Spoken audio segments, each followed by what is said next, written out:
yang menciptakan lisan kita.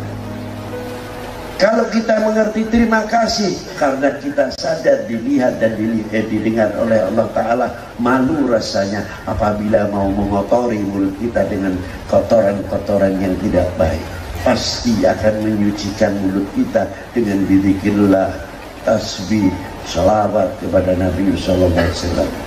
Begitu pula mata kita. Apakah selalu kita akan melihat aibnya orang, lalu kita gunakan dengan membuka aibnya orang, seolah-olah kalau tidak membuka aibnya orang tidak laku? Apakah begitu kita mempunyai mata? Wa kadzalika telinga kita. Apakah telinga kita itu menjadi filter atau tidak? Mendengar suara yang begini, suara yang begini, suara yang begini, terkadang kita tidak kuat, kita terima, langsung kita terkadang percaya saja. Sehingga ketika menyampaikan gara-gara kita mendengar, telinga kita tidak mempunyai filter. Akhirnya apa yang terjadi? Perpecahan di antara sesama kita.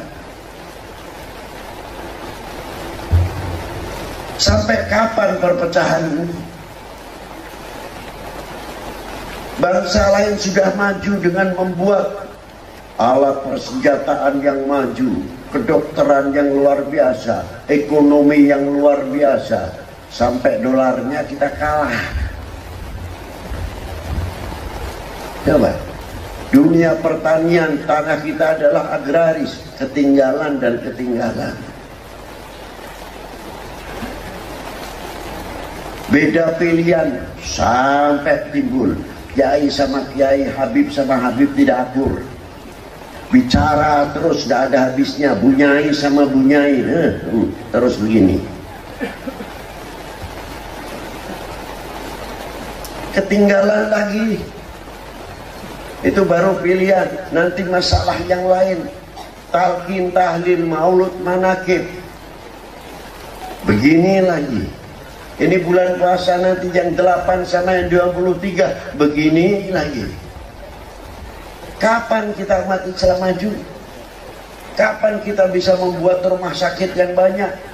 Kapan umat Islam bisa membuat perguruan tinggi, hafidul Quran tapi dokter, hafidul Quran dokter spesialis kandungan, hafidul Quran dokter spesialis pankreas, hafidul Quran dokter ahli ginjal, hafidul Quran dokter spesialis saraf, yang satu lagi ahli hadis, ahli pertanian, ahli ekonomi dan lain sebagainya. Siap umum umat Islam dengan keintelektualannya bisa menerjemahkan akademisi yang ada di dalam Al-Quran, bisa menerjemahkan keuniversalan apa yang ada di dalam Al-Quran. Bukan ribut terus, selalu kita ketinggalan sampai kapan? Dan sampai kapan kemajuan dunia Islam ini nantinya? Yang bisa menjawab panjenengan kita ini. Harusnya bangkit. Bagaimana ekonominya supaya maju? Bagaimana dunia pertaniannya sampai maju? Umat Islam di Sidoarjo punya mall, punya supermarket, punya Alfamart, punya pasaran, marketingnya luar biasa. Kapan punya?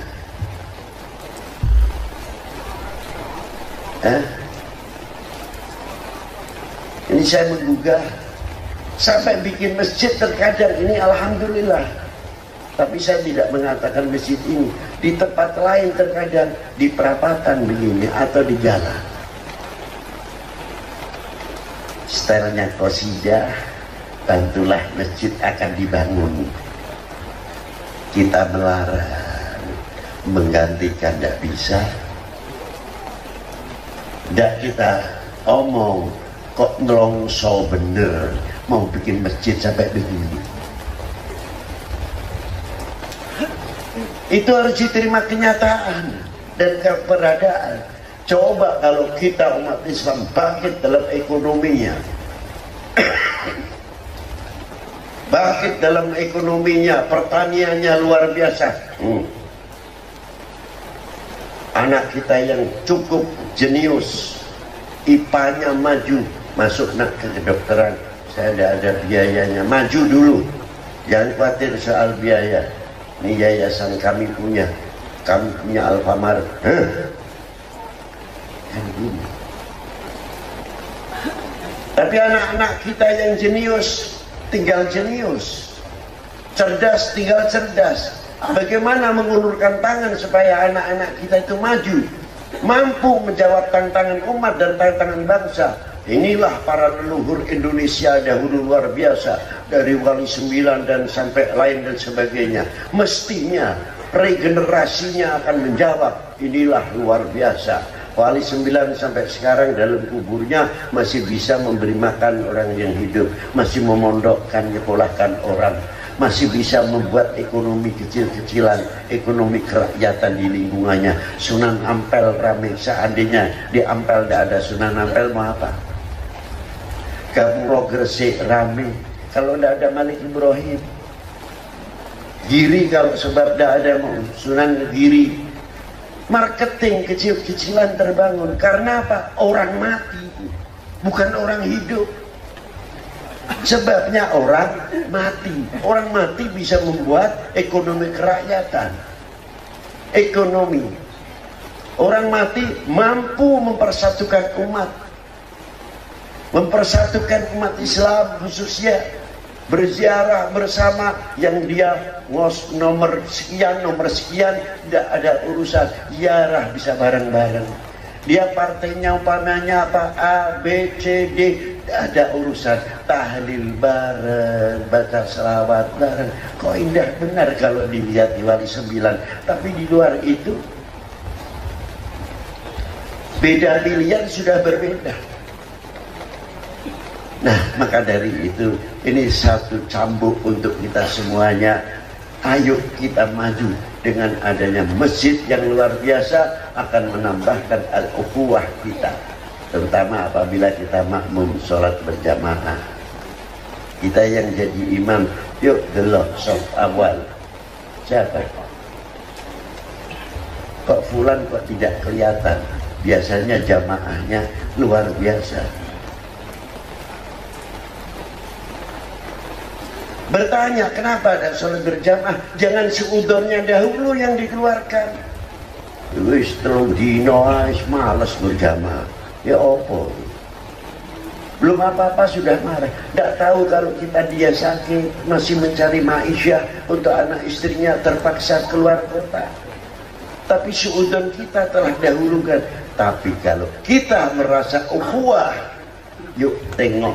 Kalau mungkin ini orang sakit, kalau tidak sakit, apa yang harus kita bantu? Datangi, assalamualaikum, waalaikumsalam. Loh, sehat awakmu? Ya, alhamdulillah. Ora apa-apa, gak apa-apa. Aku pilih kon. Saya takut nek kowe lara, mergo ora berjamaah. Telung dino ning dina awakmu sehat wis gak apa-apa, aku lega. Alhamdulillah awakmu sehat. Di saudara diwongno itu dakwah. Lebih-lebih orang yang belum kenal masjid, masih belajar sholat, kita uangkan, kita datangi. Silaturahmi dulu, tidak usah cerita masalah masjid sholat berjamaah, uangno dulu. Ini Kang, Cak, cara sini keluargamu ya sehat ya apa ini? Alhamdulillah syukur. Tunggu-tungguan ya. Aku pengen ketemu tok aku sehat walafiat. Ini bar teko salat subuh aku jalan-jalan kok. Alhamdulillah. Jumat nih. Ayo aku diterarap ziarah kubur. Ning kuburane bapakmu, ning muslim-muslim kene tahlilan bareng. Ayo aku diter. Perhatian nih wong tuane. Ini penarik pertama, luar biasa, kepedulian. Dengan apa? Sebab sholat berjamaah kita tahu siapa yang berjamaah. Kalau bisa begini Bu, para bapak, ya Allah nikmatul iman wal Islam. Di sini al-ukhuwah, al-Islam, al-Muslim, Al-Dunyanil Wahid Kajasadil Wahid. Itulah harapan kita, dan itu yang bisa saya sampaikan. Semoga bisa menggugah kita semuanya dalam al-ukhwah al-Islam dan mensyiarkan al-aqidah kita ala ahli sunnah wal jamaah, supaya kita mengetahui ma huwa nahdlatul ulama, supaya kita lebih dalam, lebih fanatik terhadap Nahdlatul Ulama, akidatu ahli sunnah wal jamaah, akidatu ahli baiti Nabi sallallahu alaihi